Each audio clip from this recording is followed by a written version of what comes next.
हमारा जो first order reaction है उसका नेक्स्ट क्या है, हमने कल लास्ट लेक्चर में अपना फर्स्ट ऑर्डर रिएक्शन का प्रूफ पढ़ा था। आज हम हाफ लाइफ टाइम पढ़ेंगे फर्स्ट ऑर्डर रिएक्शन का। अब हमारा जो टी है टेम्परेचर 1/k L A0/AT के इक्वल होता है, ये हमारी फर्स्ट ऑर्डर रिएक्शन होती है।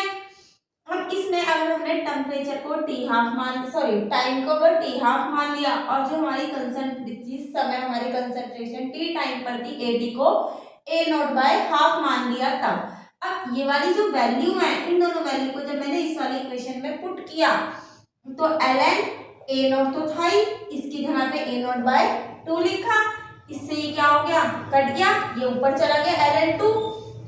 अब T half of first order reaction के लिए क्या हो गया, ln2/k हो गया, जिसकी वैल्यू 0.693 डिवाइड बाय के होती है। और ये क्या होता है, बहुत ज्यादा इंपॉर्टेंट होता है, इस फॉर्मूले का यूज करके बहुत सारे क्वेश्चन किए जाते हैं। तो हमारी फर्स्ट ऑर्डर रिएक्शन का जो टी हाफ है वो कितना हुआ, 0.693/k या फिर ln2/k, कुछ भी लिख सकते हैं। अब क्या होता है, जो हमारा हाफ लाइफ टाइम होता है फर्स्ट ऑर्डर रिएक्शन का does not depend on initial concentration, जो हमारी इनिशियल कंसंट्रेशन होती है उस पर डिपेंड नहीं करता। टाइम इंक्रीज करेगा, कंसंट्रेशन इंक्रीज करेगी, और जो हमारा टी हाफ होगा वो क्या होगा, डिक्रीज करेगा। जो हमारा टाइम ऑफ कंप्लीशन होता है फर्स्ट ऑर्डर रिएक्शन का वो क्या होता है, इन्फिनिटिव टाइम में क्या होता है, टाइम ऑफ कंप्लीशन होता है। ये हमें रिमेंबर रखना है, ठीक है।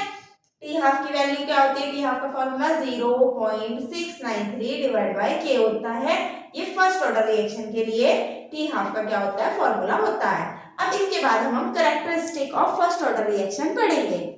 नेक्स्ट है characteristic of first order reaction. जो फर्स्ट ऑर्डर रिएक्शन होती है इसकी क्या कैरेक्टरिस्टिक होती है, पहली कैरेक्टरिस्टिक क्या होती है, first characteristic rate of reaction. जो रिएक्शन का रेट होता है वो कंटिन्यूअसली क्या करता है, डिक्रीज करता है। Rate of reaction continuously decreases, ऐसा इसलिए होता है so concentration of reactant react is equal time period. जितनी कंसंट्रेशन रिएक्टेंट की रिएक्ट करती है इक्वल टाइम पीरियड में और डिक्रीजिंग, वो क्या होती रहती है, धीरे धीरे कम होती रहती है। इसलिए rate of reaction continuously decreasing, so concentration of reactant react is equal time period on a decreasing.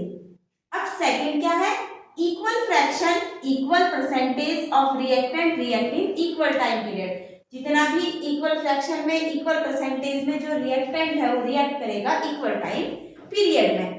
Initial concentration, let's suppose अगर मेरी 1 मोल थी और हमने टी हाफ की वैल्यू टाइम ले लिया 10 मिनट, तो उस समय 1 मोल कंसंट्रेशन थी 100% था। 10 मिनट बाद क्या हुई, ये कंसंट्रेशन हाफ हो गई, मतलब कि 0.5 1/2 जिसे कहते हैं। अब हमारी जो टाइम परसेंटेज थी कितना रह गया, 50% रह गया। उसके बाद और 10 मिनट में कितनी हो गई, 0.5 हो गई। इसके बाद और 10 मिनट में कितनी हो जाएगी, 0.025 हो जाएगी। और उस समय हमारी जो कंसंट्रेशन है वो कितनी हो जाएगी, 0% हो जाएगी। तो वो यही कह रहा है इक्वल फ्रैक्शन इक्वल परसेंटेज में जो रिएक्टेंट होता है रिएक्ट करता है इक्वल टाइम पीरियड में। अब इसके बाद जो हमारी नेक्स्ट कैरेक्टरिस्टिक है वो क्या है, जो कंसंट्रेशन होती है रिएक्टेंट की वो रिमेन इक्वल रहती है आफ्टर टाइम पीरियड में। Concentration of reactant remaining after equal time period and continue to be the GT की फॉर्म में हम इसे क्या करते हैं, लिखते हैं। लेट्स सपोज ये मेरी फर्स्ट ऑर्डर रिएक्शन है, A0 इक्वल टू AT की इक्वल टू A0 e की पावर माइनस के KT। अब इस समय जो मेरे शुरुआत में मैंने A0 को A0 ही माना, कुछ समय बाद मैंने उसकी जो हमारा टाइम है उसको 10 मिनट कर दिया। उसके बाद वो टाइम क्या हो गया हमारा, 20 मिनट हो गया। पहले A0 की वैल्यू 1 थी, अब जब 10 मिनट पे हुआ तो यहाँ पे टाइम क्या आ गया, 20 मिनट में कितना हुआ, 20K आ गया। तो पहले A0 फिर A10 फिर A20 A30, ऐसे ही क्या होती है, लगातार बढ़ती रहती है। किसकी फॉर्म में, जीटी की फॉर्म में। 4 कैरेक्टरिस्टिक होती है हमारी फर्स्ट ऑर्डर रिएक्शन की, 5 भी ग्राफ होते हैं। पहली क्या है, rate of reaction continuously decreasing, so the concentration of reactant react is equal time period is go on decreases. Next क्या है, equal concentration equal percentage of reactant react in equal time period.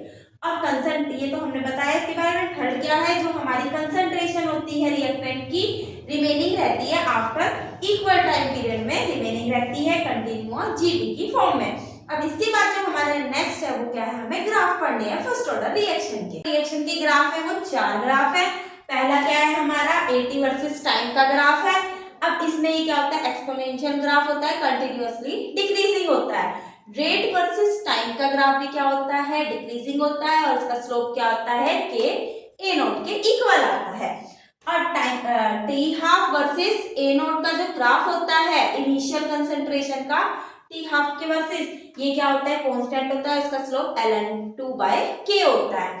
Next क्या है, अगर हमारा क्या कहते हैं concentration versus time का ग्राफ है, वो भी क्या होता है हमारा कांस्टेंट होता है। ये चारों ग्राफ क्या है, फर्स्ट ऑर्डर रिएक्शन के हैं। इनको इसी तरीके से याद रख लेना कि किस तरीके से कौन सा है। ए नोट वर्सेस टाइम का ग्राफ एक्सपोनेंशियल है, रेट वर्सेस टाइम का ग्राफ भी, और ये क्या है T half temperature half versus इसका ए नोट का इनिशियल कंसंट्रेशन का ग्राफ क्या है, कांस्टेंट है, और रेट वर्सेस किसका टेम्परेचर का भी कांस्टेंट है। अब हम इसके बाद हमारी जो फर्स्ट ऑर्डर रिएक्शन है उसके क्या करेंगे, क्वेश्चंस करेंगे।